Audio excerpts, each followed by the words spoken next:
Friends ఇప్పుడు ఇలాంటి వీడియోలు సోషల్ మీడియాలో బాగా ట్రెండ్ అవుతున్నాయి. ఎలా చేయాలి బ్రో అని చెప్పి చాలా మంది అడుగుతున్నారు. ముందు మీరు ఏం చేస్తారంటే లైట్లని ఆ విధంగా అండి, మొబైల్ తీసుకోండి, ఫస్ట్ లైట్ ఆన్ చేయండి, ఇది ఈ విధంగా పెట్టండి, బోర్లో పెట్టేయండి, దాని మీద గ్లాస్ పెట్టండి, దాంట్లో వాటర్ పోయండి. జాగ్రత్త, నేను ఇది ఎన్నిసార్లు పోసినావు ఇప్పుడు ఏం చేస్తున్నావురా అని,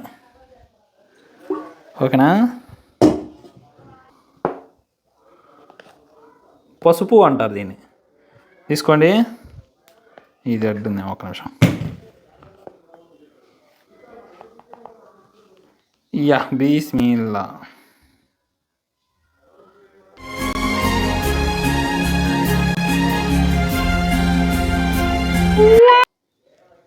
బాబా ఎలా ఉంది ఫ్రెండ్స్? నాకైతే ఏం కానట్లా, మీకు కానొస్తే డెఫినెట్గా చెప్పండి. ఇది దా సర్ప్రైజ్ ట్రెండింగ్, ఇది మనం ఫాలో అయినాం, ఓకేనా. ఇలా చేసేయండి. ఇన్స్టాగ్రామ్లో లైక్స్ సంపాదించండి. Bye bye.